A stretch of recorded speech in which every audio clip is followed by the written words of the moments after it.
Hi, I'm Timothy Ross. Today I'm going to address part of my studies I'm working on.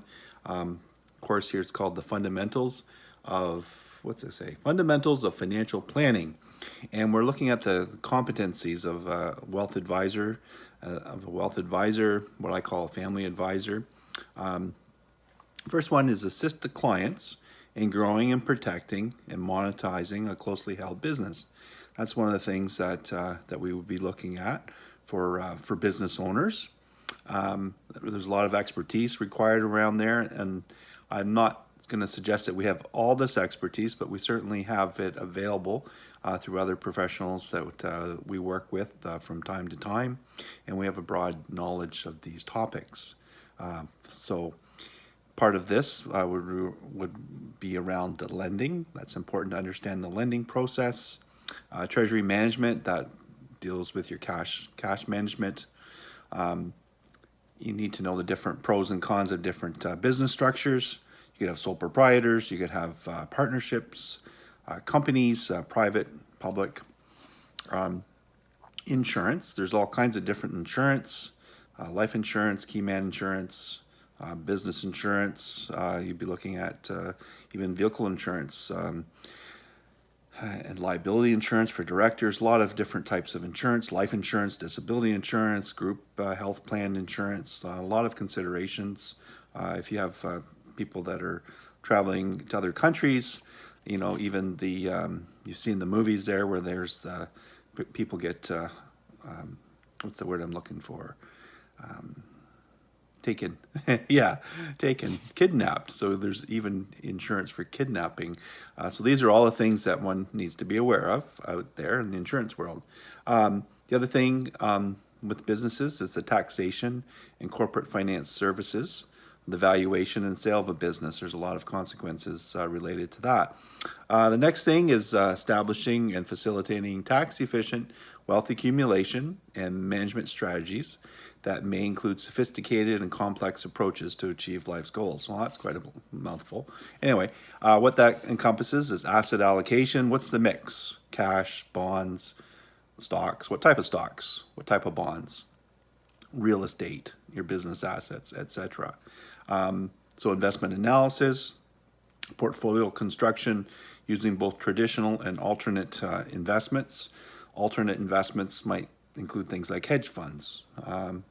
Use of leverage. Sometimes people will borrow money and use that money to buy investments. And so you got to look at the risks associated with that. International investing, performance evaluation, attribution, and rebalancing. You need to be able to analyze what kind of return you're getting from your investments in all different types of investments. Then you got to manage portfolio risk. Well, there's techniques that we use to help with that. The next thing is you need to look at using advanced risk management techniques to create an optimal, personalized, and integrated wealth preservation plan. That's a lot of words there, but basically it's looking at using insurance for areas of asset and earning protection, use of trusts, tax minimization pertaining to executive compensation, which includes stock options and concentrated stock positions, international taxation principles and strategies. So advanced risk management, you're looking at how do you make sure that you keep what you've got without losing it all in case of some sort of catastrophe happens to yourself or to the markets or to your business. The next thing is number 4, collaborate with our clients to optimize the conversion of assets into income that will meet lifelong lifestyle expectations. Basically, doing some pre-retirement planning. We all want to be tax efficient with our retirement plans. That, in my world, that just is what we try and do. The features and benefits of different conversion strategies. How do you convert from your RSP to your RIF or your locked-in account to a lifetime income? Pension plans, all that sort of stuff.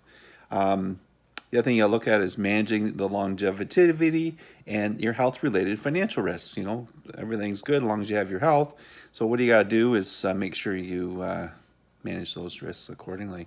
Number 5, develop and implement a wealth transfer plan that reflects the wishes of the client and his needs for the family.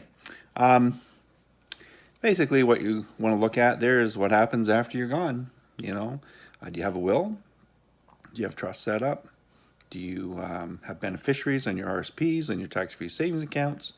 Those sort of things. Is there maybe a joint account? Do they have rights of survivorship? How's this all relate? What are the tax consequences? You want to be tax efficient before you die and after you die. Usually that's part of our goals. Charitable giving strategies.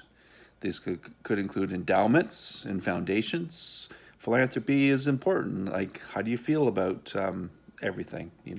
What causes have you supported in the past? What would you like to have happen in the future? Multi-generational estate planning. Basically, that boils down to how do we take care of our kids and our kids' kids. So how do we do that in a proper manner, most efficient way? The other thing is we want to look at building and managing client relationships that result in successful partnerships. When we're in business together, we want to make sure that this is the win-win for both of us. So that's the idea of the partnership. And there's a certain duty of care of professional, ethical, legal, and moral conduct. These are just some of the rules that we follow. It all relates coming back to our mega stewardship and our core values that we have. Being sensitive to family dynamics. Sometimes there's family dynamics, so you just have to be sensitive to them. And how do you deal with that? Next thing is interview skills. As a financial advisor, we got to have good interview skills. We need to be able to communicate with our clients, different styles depending on your age, your gender, your ethnicity. Verbal and nonverbal communications are important. And how do we manage difficult client relationships and difficult conversations? This happens. Some things no one wants to talk about, and how do we deal with that?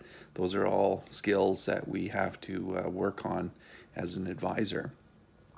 The next one here is evaluate our client needs, our goals and behavior biases, and link them to the recommendations leading to the creation and implementation of an optimal comprehensive wealth management plan. Well, that's quite a lot to put all together, and this does take some time to think this all through. So we got to look at your relationship to money, which includes your emotional and cognitive biases. A lot of us have thoughts on things. We just need to work through that and find out what we actually believe. And if some of those things aren't the truth, then we have to work through that with some education and examples. Investor personality types. There's conservatives, there's aggressive, there's middle of the road, there's some people that are very scared. These are all things that we need to work through with this part of the topic. Next thing is the issues and opportunities related to family dynamics. There's sometimes different things in the family that are beneficial and some are detractors. We have to work through those dynamics. The next thing is coordinate and engage in a trusted and respected team of experts to provide fully integrated, well-rounded wealth management services. There's some things that are just too complicated to do by ourselves, so we need to engage the services of others to make sure that we have it right, that there's some fine-tuning that might be required to make it, optimize it, and make it the most tax efficient, make sure it all comes together.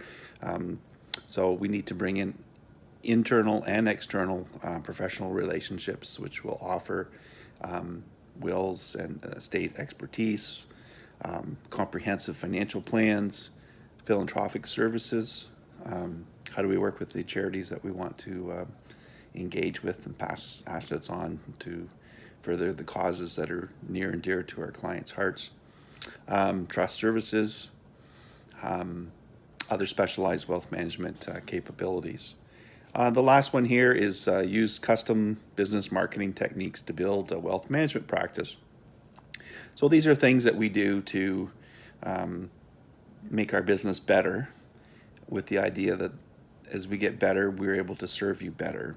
So there's a lot of things there. We need to work on our value proposition. I think here at Brock Shores Financial, we have a pretty unique value proposition.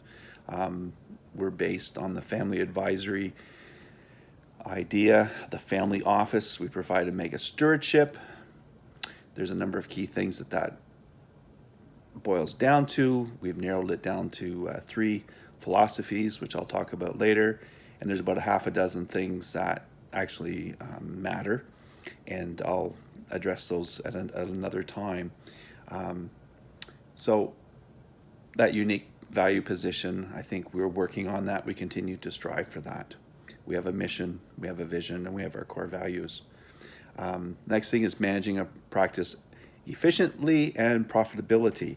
How do we get things done? We have a team. How do we make the team do the best they can? How do we take care of our clients the best we can? We use a number of things. We have client relationship management systems that we have online. It's part of our office management. It helps us schedule our days, our tasks. We take notes on everything that we do, reminders. There's a number of things that are time sensitive or season sensitive, so we want to make sure that we're addressing those things. Opportunities that we may think about are important, that we document those so that we can follow up with in the future. If questions arise, we want to be able to refer back to our notes. It's all part of what we do. And we've been doing that for a long time. It's very important to us. The other thing is earning the right to ask for referrals. I think we do a really great job, and we'd like to be able to do that for others as well. We're not at 100% capacity here, and we're constantly finding ways to bring more value so that you'll feel comfortable sending people our way. We could do better at asking for those referrals. At the same time, we think our work speaks for itself, and we welcome the opportunity to take care of your families and friends. One of the things that we do provide here is everything is confidential, so we're very, we don't push for this, but you can rest assured that your business is confidential. And if you refer a family or a friend or an enemy to us, don't worry, your business is not being talked to them about. So that's just part of professionalism and our ethics.